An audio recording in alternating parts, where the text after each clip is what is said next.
Forget the teeth, forget the claws. If you could somehow travel 75 million years back, stand knee-deep in the steaming, humid swamps of late Cretaceous Laramidia, the thing that would truly melt your brain isn't the sight of a 10-ton sauropod, it's the sound. Because what we think of as the age of roaring monsters, the big, dramatic, cinematic growls, is totally wrong. That whole era, the air itself, was owned by something far more subtle, far more chilling. It was owned by a dinosaur that used its head as a musical instrument. We are talking about Parasaurolophus. This is a creature that screams absolute unit from the ankle up, a 25-foot-long herbivore, a hadrosaur, a duck-billed giant built like a truck. But you don't look at a Parasaurolophus and focus on its massive legs or its specialized grinding teeth. Your eyes lock onto the thing sticking straight out the back of its skull, sweeping up in an elegant, impossible curve, a long, hollow tube of bone. It's the most famous hat in paleontology, and trust me, it wasn't just for show. If you listened closely in the misty morning air of the Dinosaur Park formation, right after the sun began to burn off the thick coastal fog, you might hear it. A deep, resonant, impossibly low note, like a French horn played by a giant, slow-moving bellows. It was the sound of bone vibrating. It meant two things. The herd was nearby, and you, my friend, were probably standing exactly where you shouldn't be.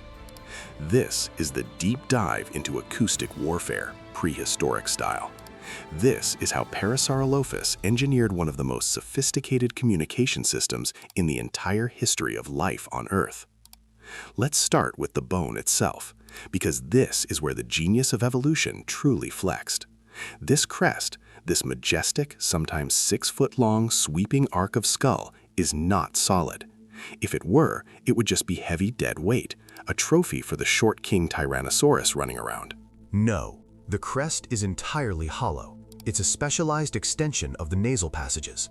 Now follow me here because this is the anatomy lecture that matters.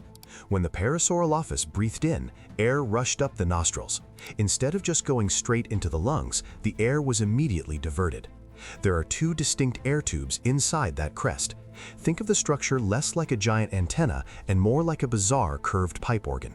The air enters the first tube, runs all the way up the length of the crest, hits a dead end deep inside the curve, and then makes a perfect U-turn. It runs all the way back down the length of the crest in the second tube, and only then does it drop down into the throat and the rest of the respiratory system. What evolution built here was a sound chamber, a resonating circuit. It ensured that every single breath taken by this animal, every forced expulsion of air, had to travel through this convoluted serpentine path of bone, creating a specific, amplified, and highly controlled acoustic output. It was a natural brass instrument, perfectly tuned to the environment it inhabited. And yes, I know what you're thinking. Why such a complicated snorkel? Because back in the early days of paleontology, before we had CT scanners and high-resolution modeling, scientists really did think this thing might be a snorkel, letting the dinosaur graze underwater. They also theorized it might be a big heat radiator, or maybe even a weapon used for headbutting, a kind of biological jousting pole. All good chaotic attempts to make sense of the absurdity, but entirely wrong. The snorkel theory was discarded immediately when paleontologists realized the passages don't actually exit at the tip, they loop back in. It was a closed system. The radiator theory? Not really efficient enough for the job. The jousting theory? The bone is too delicate, too hollow. You headbutt a rival with that thing, and you end up with a severe case of cranial shrapnel and a very short lifespan. No, the crest had one primary function, honed over millions of years: communication. High fidelity, long distance, secure communication. Let's talk pure physics. The total length of the internal tubes in the largest adult specimens, we're talking the absolute units of the species, was well over 7 or 8 feet long. The physics of acoustics tells us that the longer the pipe, the lower the fundamental frequency of the sound it can produce. If you want a deep, low note, you need a long pipe. Parasaurolophus had the longest. When air was pushed through that loop, it didn't generate a high-pitched squeak or a generic roar. It created an incredibly deep, booming tone. Researchers have modeled this sound, and the results are stunning. The primary frequency likely fell somewhere between 30 and 150 hertz. For context, that is deep bass territory. That is the kind of frequency that you don't just hear, you feel it in your chest cavity. It vibrates the water in your inner ear. It is sound that travels unimpeded through the dense, humid air and the thick vegetation of the Cretaceous forest. Imagine the scene. It's 75 million years ago. The air is thick with humidity, smells like decomposing fern matter and saltwater runoff. The visibility is terrible, maybe only 50 feet in any direction because of the fog drifting in off the western interior seaway. You're an animal that needs to keep track of 50 of your closest friends and family, and the visibility is zero. If you rely on sight, you're toast. You're easy prey for the 8-ton predator currently stalking the tree line. But sound. Sound, especially low-frequency sound, cuts through the static. This is where the low frequency becomes peak performance engineering. High-frequency sounds, like a human scream or a small bird chirping, tend to dissipate rapidly when they hit obstacles like thick leaves, trunks, or heavy moisture. They scatter and lose energy fast.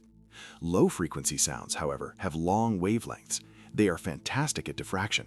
They can literally bend around obstacles and carry for incredible distances without losing much power.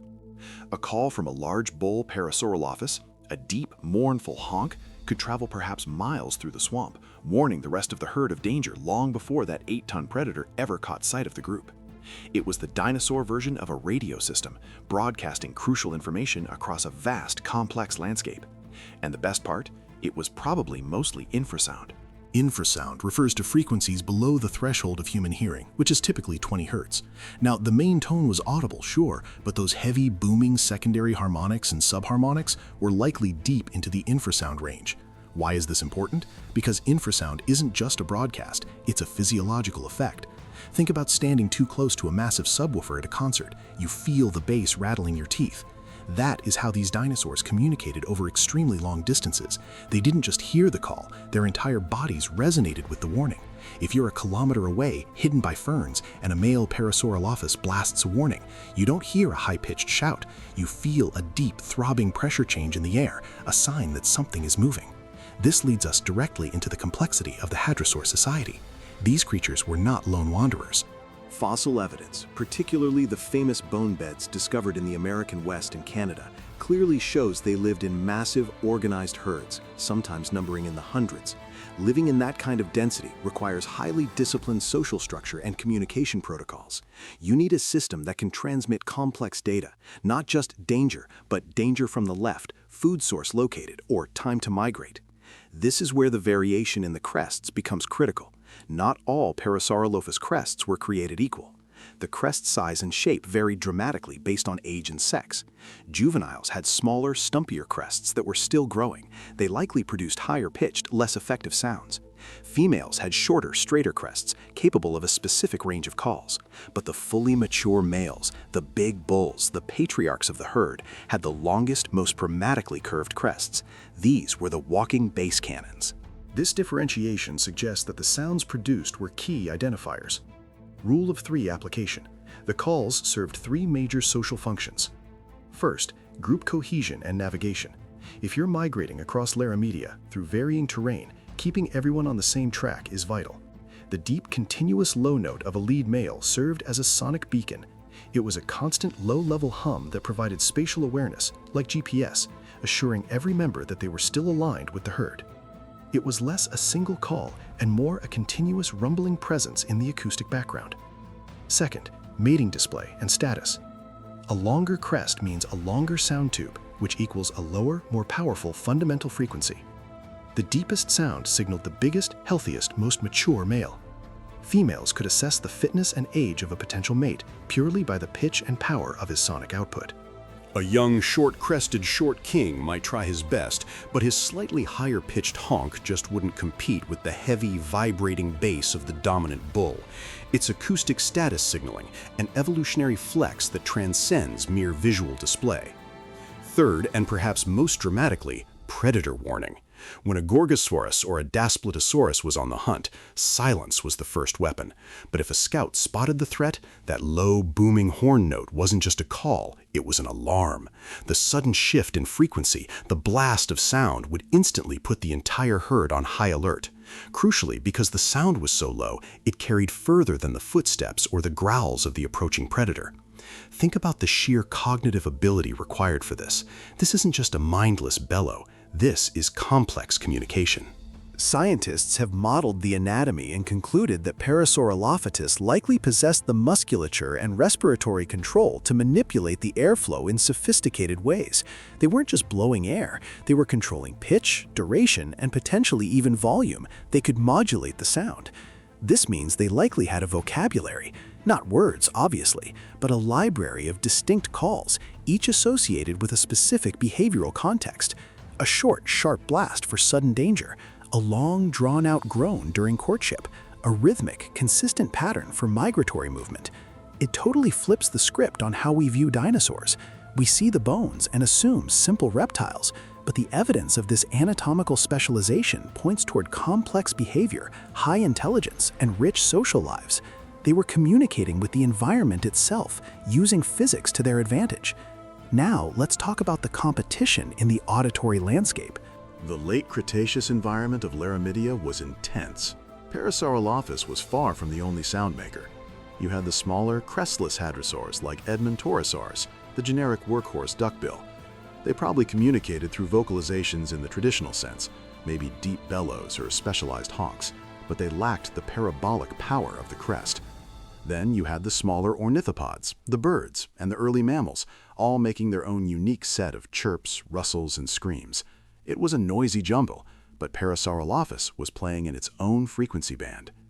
While the smaller creatures were all fighting for space in the mid to high frequencies, the 500 Hz and up range, where sounds quickly dissipate, Parasaurolophus was down in the basement, in the deep bass. It owned the acoustic channel that none of its neighbors could truly utilize because none of them had the necessary biological hardware, that massive looped trombone bone. Even the tyrannosaurs had a different acoustic signature. We believe predators like Gorgosaurus communicated primarily through deep throat rumbling and hissing, low guttural noises that were great for short-range intimidation and sneaking up on prey, but they couldn't project that sound miles away. The hunter's priority is stealth. The prey's priority is immediate, long-distance warning. Parasaurolophus was acoustically engineered to defeat the element of surprise. Think about standing next to an enormous 25-foot-long animal that is literally resonating. If a bull was communicating, the air around its face would be vibrating visibly. The sound would be visceral. I often think about the sheer engineering weight of this concept. It took millions of years for evolution to fine-tune the curvature, the length, the internal diameter, and the bone density to create this perfect, massive wind instrument. It's not an accident. It's not just a fancy lump of bone. It is purpose-built. It is the definition of specialization. And this ability to communicate across miles meant that Parasaurolophus was supremely adapted to its environment. They could graze peacefully, widely distributed across the floodplains and fern fields, relying on those deep notes to maintain group awareness. If a threat appeared on the horizon, the information was transmitted instantly, allowing the herd to cluster for defense, or more likely, turn their powerful legs and run in a synchronized panic. This communication isn't just about survival, though. There's something deeply cultural about it, even in the prehistoric sense. Imagine the dawn chorus in a Laramidian valley.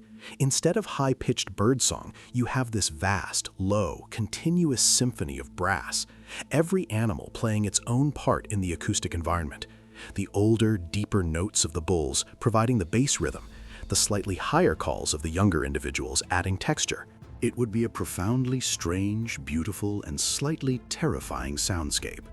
I read a lot of papers, and one thing that always sticks with me is the modeling done on the sound structure. When researchers first fed the dimensions of the crest into acoustic simulation software, they were expecting something straightforward. What they got was complex harmonic resonance, multiple overtones layered on top of the fundamental bass note.